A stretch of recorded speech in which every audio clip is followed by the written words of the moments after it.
Welcome to my enchanted forest in the town of Mossville. This is where the moss comes from my Serenity Gardens, and I make fairy gardens, and this is where I come for my spiritual practice every day. Generally twice a day, early morning and afternoon. This is my dog Lucy. She's my partner, and she really enjoys coming with me, hanging out. There's a lot of moss out here, and I'm just going to show you around a little bit in this wonderful forest here in Raleigh, North Carolina, where I live. And I'm going to show you what I do. This is my spiritual practice. I come out, I chill out, hang out with the moss, hang out with my dog and the nature, play a little bit of blues, and collect and harvest mosses of different kinds, sticks and stones and little pieces of lichen, and then I create a little garden, and I do it every day, a couple times a day at least. Thank you for joining us.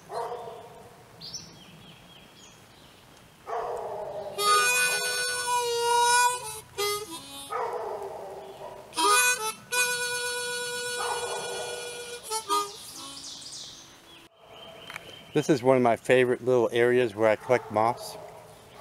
You can see these little moss balls in here. There's a lot of moss. There's moss all over the place here, but this is a lovely little space here because there's a lot of moss balls in here, and they're fun. They're a lot of fun to make, to make my moss gardens out of. Have a couple of those in there.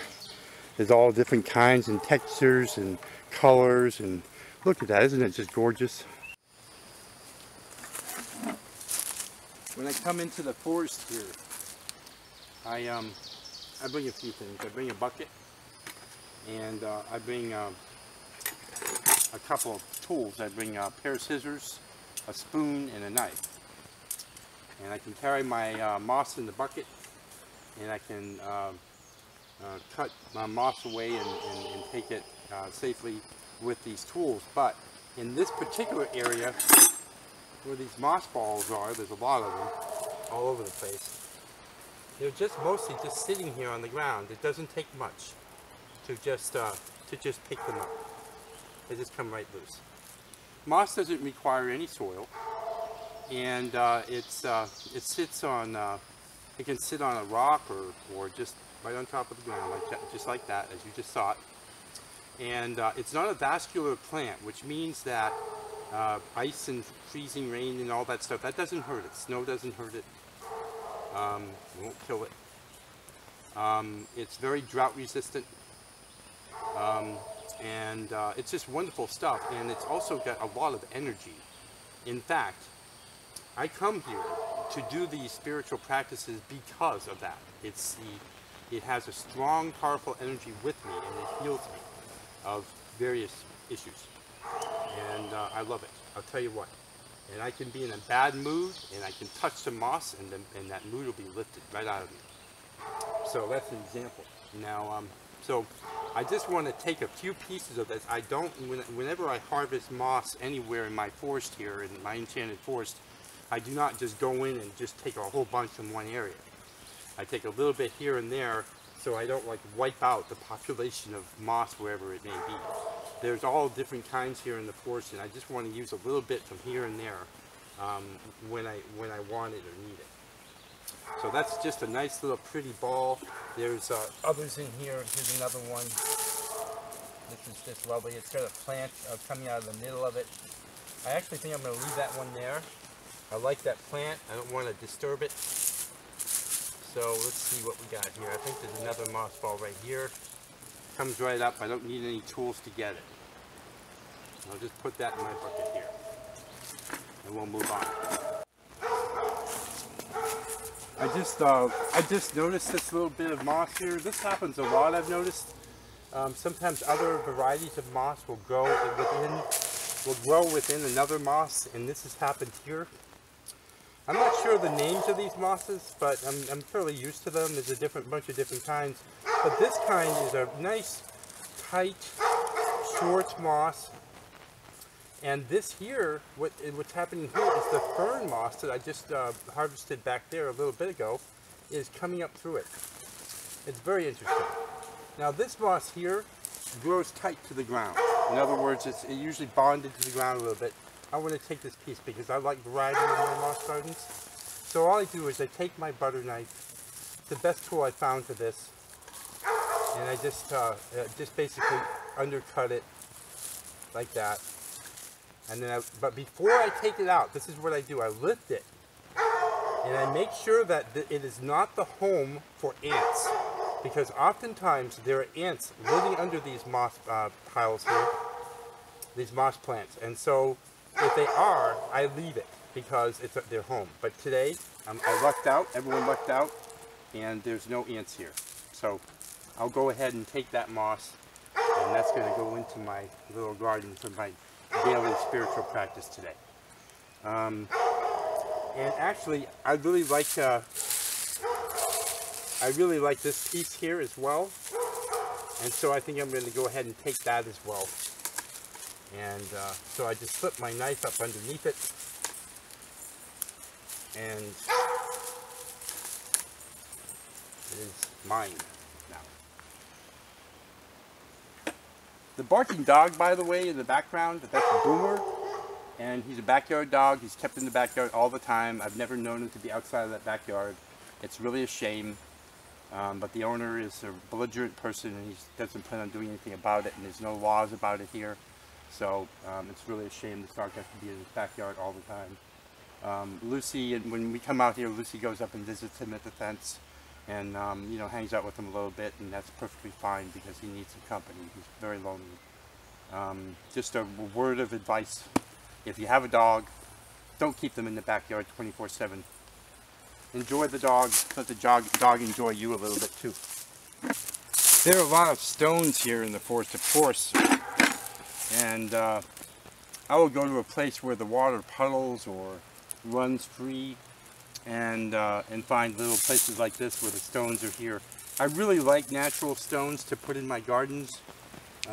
Sometimes I use the smooth, pretty ones that I buy at the dollar store, but to be honest with you, I actually prefer these a lot. I like the texture they have, and the little striations and that sort of thing. Very interesting looking stones, and I'd like to have a few of those always in my gardens.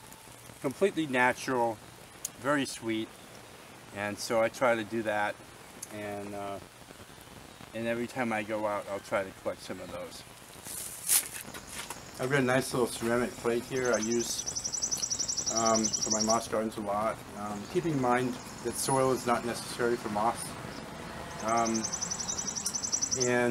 From an earlier, maybe a few days ago, I found this stone here that had moss growing on it, and I just couldn't resist. I went ahead and picked it up, and I thought, you know what, I think I'll use that today in this moss garden. So all I do is basically set it in there, and that's a nice place for it. It's a good orientation. It'll be a nice little meditation stone. You know, the type of thing you could, you know, stare at and do some Zen type meditation. That's a lovely thing. This moss, of course, is, when you see moss that's really tight like that, it's a really tight growth of moss. It's really, really drought resistant. And that's one thing I've learned by doing my moss gardens. And so, but it just needs a little moisture from time to time, and that moss will stay healthy. It gets a lot of its nutrients from the air, and that's just lovely. That's a pretty stone.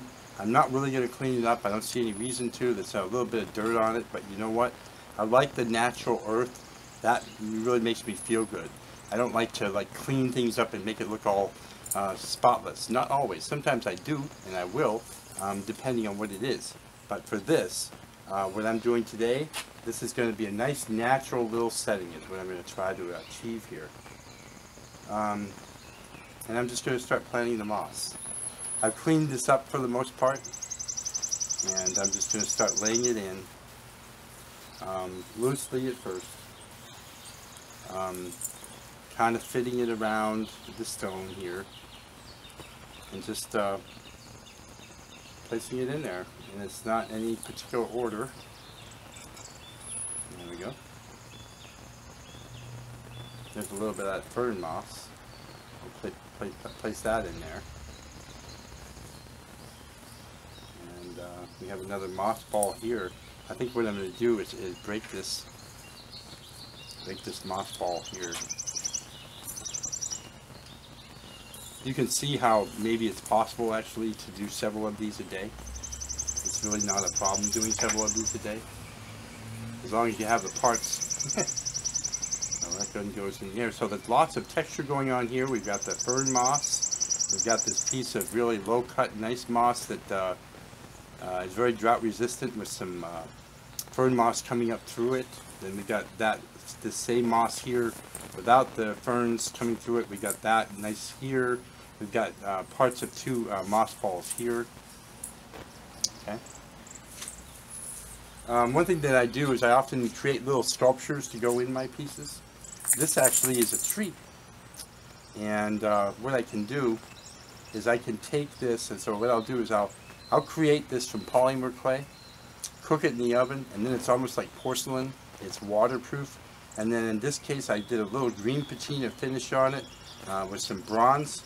That's real bronze on there to give it that color, and it's a paint technique I've been doing for many years, and is one of my signature finishes.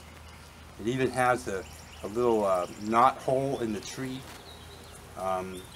roots on the bottom, branches on the top, and this it has a wire that I insert in it to stick into the soil or into the moss to hold it in place. This one's a little long, so I'm going to have to bend it. So I'll bend it with my hand there, get it so it's not too long. Tighten that up a little bit there, and put it down into the moss here. So we've got a tree, but I don't want it there. I want it over here. I think I changed my mind. I'm going to put it here. There we go. So it's in there, and then I can take. I was going to use this fern moss, but I've already used it. I don't want to pull it out. I've got a nice little piece of moss ball here, and that will be the foliage of the tree, I think. We'll try it out anyways. And I'll just put it on that pin and slide it over it. And there we go.